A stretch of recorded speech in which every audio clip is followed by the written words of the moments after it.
ابن جریر اور ابن ابی حاتم میں ایک مطول قصہ بزبان حضرت مجاہد رحمہ اللہ مروی ہے کہ اگلے زمانے میں ایک عورت حاملہ تھی۔ جب اسے درد ہونے لگا اور بچی تولد ہوئی تو اس نے اپنے ملازم سے کہا کہ جاؤ کہیں سے آگ لے آؤ۔ وہ باہر نکلا تو دیکھا کہ دروازے پر ایک شخص کھڑا ہے۔ پوچھتا ہے کہ کیا ہوا، لڑکی یا لڑکا؟ اس نے کہا لڑکی ہوئی ہے۔ تو اس شخص نے کہا سن، یہ لڑکی 100 آدمیوں سے خلوت کرائے گی، پھر اس کے ہاں اب جو شخص ملازم ہے اس سے اس کا نکاح ہوگا، اور ایک مکڑی اس کی موت کا باعث بنے گی۔ وہ ملازم وہیں سے پلٹ آیا اور آتے ہی ایک تیز چھری لے کر اس لڑکی کے پیٹ کو چیر ڈالا اور اسے مردہ سمجھ کر وہاں سے بھاگ نکلا۔ اس کی ماں نے یہ حال دیکھا تو اپنی بچی کے پیٹ میں ٹانکے دیے اور علاج معالجہ شروع کیا، جس سے اس کا زخم بھر گیا۔ اب ایک زمانہ گزر گیا، ادھر یہ لڑکی بلوغت کو پہنچ گئی اور تھی بھی اچھی شکل و صورت کی، بد چلنی میں پڑ گئی۔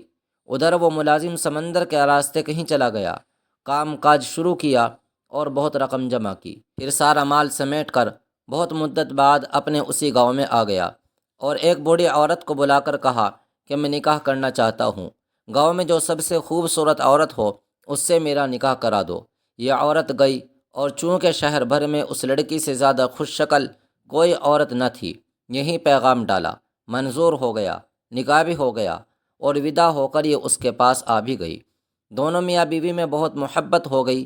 ایک دن بات کرتے ہوئے اس عورت نے اس سے پوچھا کہ آخر آپ کون ہیں، کہاں سے آئے ہیں، یہاں کیسے آ گئے؟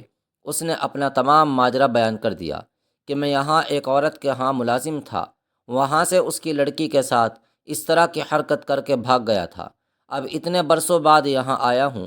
تو اس لڑکی نے کہا جس کا پیٹ چیر کر تم بھاگے تھے میں وہی ہوں۔ یہ کہہ کر اس نے اپنے اس زخم کا نشان بھی اسے دکھایا۔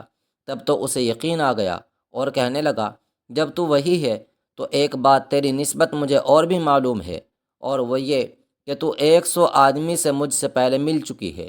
اس نے کہا ٹھیک ہے، یہ کام تو مجھ سے ہوا ہے لیکن گنتی یاد نہیں ہے۔ اس نے کہا مجھے تیری نسبت ایک اور بات بھی معلوم ہے، اور وہ یہ کہ تیری موت کا سبب ایک مکڑی بنے گی۔ خیر چونکہ مجھے تجھ سے بہت زیادہ محبت ہے، اس لیے میں تیرے لیے ایک بلند و بالا، پختہ اور اعلیٰ محل تعمیر کرا دیتا ہوں، اسی میں تو رہ تاکہ وہاں تک ایسے کیڑے مکوڑے پہنچ ہی نہ سکے۔ چنانچہ ایسا ہی محل تعمیر ہوا اور یہ وہاں رہنے لگی۔ ایک مدت کے بعد ایک روز دونوں میاں بیوی بیٹھے تھے کہ اچانک چھت پر ایک مکڑی دکھائی دی۔ اسے دیکھتے ہی اس شخص نے کہا کہ دیکھو آج یہاں مکڑی دکھائی دی۔ عورت بولی کہ اچھا یہ میری جان لیوا ہے، جبھی سہمی کہ میں اس کی جان لوں۔ غلام کو حکم دیا کہ اسے زندہ پکڑ کر میرے سامنے لاؤ۔ وہ پکڑ کر لایا۔ اس نے مکڑی زمین پر رکھ کر اپنے پیر کے انگوٹھے سے اسے مل ڈالا، اس کی جان نکل گئی۔